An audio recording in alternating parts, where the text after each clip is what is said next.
Assalamualaikum warahmatullahi wabarakatuh. Halo everyone. Hai. Kenalin, aku Cindy Putri Asmara dari kelas DDT 20 angkatan 20. Di sini aku akan mempresentasikan dan membagi tips gimana sih caranya berbicara di depan umum ya. Nah, gimana sih caranya berbicara di depan umum dan juga gimana sih caranya mengkritik orang lain dan juga kita yang dikritik. Oke, jadi sebelum masuk ke materinya, di sini tujuan aku membuat video ini untuk memenuhi mata kuliah etika profesi yang diampu oleh Ibu Dian Chandra Fatihah. Oke, next kita langsung ke materinya. Oke, kita lanjut ya. Di sini aku mau kasih tahu materi dulu yang paling pertama, yaitu tips and trick bicara depan umum. Nah, oke, yang pertama itu ada cara masuk dalam pembicaraan. Nah, maksudnya cara masuk dalam pembicaraan itu gimana sih cara kita masuk dalam pembicaraan ketika kita sedang berdiskusi atau sedang berkelompok dengan orang lain gitu. Jadi, pembicaraan kita juga harus masuk dengan topik dan materinya. Oke? Oke, next ya. Nah, yang kedua di sini ada dengarkan dulu pembicaraan orang lain secara seksama. Karena dalam kelompok itu kita berarti nggak bekerja secara sendiri dong. Kita punya teman yang bisa diajak diskusi, berarti lebih dari satu orang di situ ya.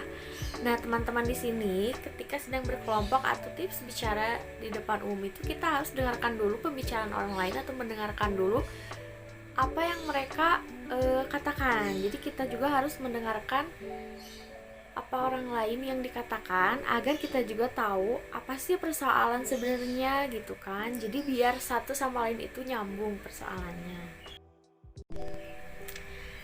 Nah, untuk tips yang ini tuh biasanya banyak orang yang sulit untuk melakukan hal ini ya, karena menjadi pendengar yang baik itu sangat sulit. Kita selalu ingin mengatakan apa yang kita ingin katakan, tetapi kita juga tidak mau mendengarkan dulu apa yang dikatakan orang lain. Jadi di sini kita harus menjadi pendengar yang baik ketika di dalam berdiskusi kelompok atau misalnya bicara di depan umum.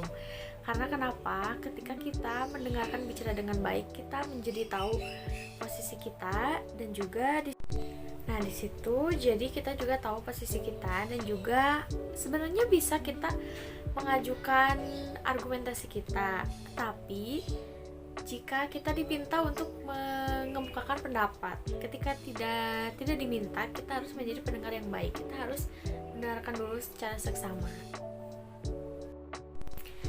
Next. Nah, ini tuh biasanya paling banyak dilakukan oleh seseorang ya ketika bicara di depan umum ataupun berdiskusi secara kelompok. Karena di sini tuh selalu ada aja yang mencari-cari masalah. Seperti misalnya ada dua hal di sini yang harus dihindari ya. Yang pertama itu kita tidak boleh memotong pembicaraan orang lain. Ketika seseorang sedang berbicara, di situ kita harus menjadi pendengar yang baik. Karena ketika kita memotongnya, kita tidak akan tahu informasi apa yang sedang kita gali itu apa dan informasi apa yang sedang kita diskusikan. Jadi di situ terkadang selalu ada miskom gitu ya. Dan juga sering terjadi ingin bercanda atau membuat sebuah gurauan agar tidak terlalu serius, tetapi di situ tidak pada tempatnya. Jadi seperti kita sedang berkelompok dan juga kita sedang berdiskusi secara serius, halnya sangat serius. Tetapi di situ kita langsung tiba-tiba bergurau secara tidak tahu tempatnya gitu. Padahal di situ tuh lagi serius-seriusnya. Jadi teman-teman hati-hati ya, kalau misalnya lagi kayak gitu tuh nggak boleh. Boleh sesekali, tapi kita harus tahu posisinya. Kita harus tahu juga situasi dan kondisinya. Jangan sampai sedang serius kita malah diajak bercanda. Jadi kan itu nggak baik. Oke, yang kelima, ini jika Anda seorang pemimpin rapat, Anda harus bisa berhati-hati atau bisa membaca satu-satu kepribadian dari teman berdiskusinya. Jadi karena di setiap orang itu kan selalu berbeda-beda pribadinya bagaimana. Jadi seorang pemimpin itu harus tahu ya. Dan juga harus memahami dan pintar-pintar lah dalam memimpin rapat. Nah, teman-teman, kita langsung aja masuk ke materi yang kedua ya, mengkritik dan dikritik. Biasanya kita sering gak sih mengkritik orang lain? Nah, di sini aku bakal kasih tahu tipsnya gimana sih mengkritik dan dikritik itu dengan cara yang sopan dan cara yang baik. Biasanya ketika kita dikritik juga oleh orang lain, kita selalu merasa kok kayak gitu ya, selalu merasa mereka itu ingin menjatuhkan kita, padahal sebenarnya tidak seperti itu kan. Nah, jadi aku bakal kasih tahu tipsnya, oke?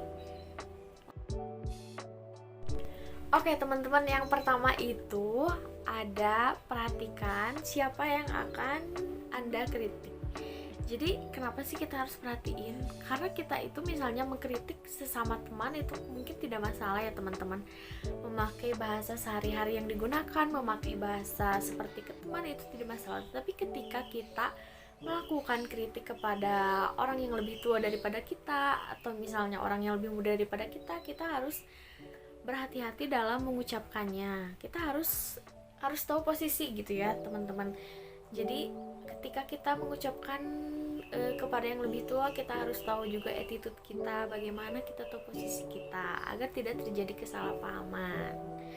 Nah, yang kedua ini jangan ucapin dengan nada tinggi. Biasanya ini sering dilakuin ya teman-teman, karena mungkin refleks atau misalkan mungkin sedang sangat ingin mengkritik sekali orang itu ya. Tetapi teman-teman, jangan seperti itu. Kita harus tetap tenang dan calm down gitu ya. Jadi jangan ucapin dengan nada tinggi karena itu akan tidak baik gitu ya. Nah, yang ketiga ini jangan ucapkan kritik di hadapan orang banyak. Kenapa jangan? Karena itu memberikan kesan memalukan gitu ya. Jadi orang yang dikritik itu merasa malu karena di hadapan banyak orang. Jadi usahakan face to face gitu ngobrolnya, berdua aja teman-teman kalau mau mengkritik dengan bahasa yang baik juga. Nah, yang keempat ini perhatikan situasi. Kalau misalnya orang yang dikritik itu misalnya situasinya lagi down atau misalnya lagi galau gitu ya, kalau bahasa sekarang lagi nggak enak gitu ya buat dikritik, ya seenggaknya jangan dulu gitu ya teman-teman. Kita tunggu dulu aja mereka dalam keadaan baik-baik saja gitu kan, karena itu akan memperburuk keadaan si orang yang dikritik itu. Nah, next yang kelima itu ketahuilah terlebih dahulu persoalannya dengan baik. Nah, ini tentu wajib banget tahu teman-teman, karena ketika kita tahu persoalannya dengan baik, kita juga mengkritiknya akan lebih tahu gitu ya, akan lebih tahu apa yang kita akan ucapkan. Tapi ketika kita tidak tahu, kita juga pasti salah gitu mengucapkannya, karena di awal juga kita tidak benar-benar tahu persoalannya. Jadi itu jangan sampai kelakuin ya teman-teman, jangan sampai. Nah, yang keenam ini berikan kritik satu demi satu, dan juga jangan lupa beri dia semangat. Kenapa sih teman-teman kita harus mengkritik satu demi satu? Karena agar lebih detail gitu ya apa yang akan kita kritik. Jadi dan terutama jangan mengkritik persoalan pribadi. Jadi kalau misalnya kita seperti sedang di organisasi itu, kritiklah kinerjanya, jangan mengkritik pribadinya, kehidupan pribadinya, karena itu tidak baik teman-teman ya. Dan juga selalu beri dia semangat, karena di sini kita tujuannya ingin memberikan suatu kritikan yang baik gitu ya, yang bisa membuat dirinya lebih baik lagi, bukan untuk menjatuhkan dirinya. Nah, itu teman-teman tipsnya yang mengkritik orang lain ya. Kita lanjut aja next yang mengkritik. Nah, dikritik ini ada 4 tahapan ya teman-teman. Yang pertama itu kita harus redakan dulu emosi kita, karena ketika kita dikritik kita akan merasa terpojokan kan, benar-benar teman-teman. Karena saya juga merasa seperti itu, tetapi tetaplah tenang dan jangan membuat masalah atau lebih memperkeruh keadaan gitu ya. Kita harus tetap tenang, tetap stay cool gitu ya teman-teman. Jadi jangan dulu merasa emosi, oke? Next yang kedua ini, kalau misalnya Anda setuju atau misalnya oke, saya menerima kritikan itu, kita juga bisa memberikan argumentasi secara logis gitu ya teman-teman. Jadi berikan juga argumentasi kita secara baik dan secara logis. Nah, yang ketiga ini, jangan langsung menyangka kritikan itu adalah untuk menjatuhkan kita, teman-teman. Karena itu tuh sebenarnya orang lain mengkritik kita itu memperhatikan kita gitu ya. Jadi kita harus menerimanya dengan baik gitu, dan kita juga harus introspeksi diri gitu ya teman-teman. Nah, yang terakhir ini ada ajukan beberapa pertanyaan untuk memperjelas kritik. Nah, ini tuh maksudnya ketika kita tidak merasa seperti yang diucapkan oleh yang mengkritik kita boleh mengajukan pertanyaan gitu ya, agar lebih jelas dan lebih detail gitu teman-teman. Nah, itu tips and itu teman-teman. Jadi cuma itu aja yang bisa Cindy sampaikan ya. Mungkin next kita bakalan ketemu lagi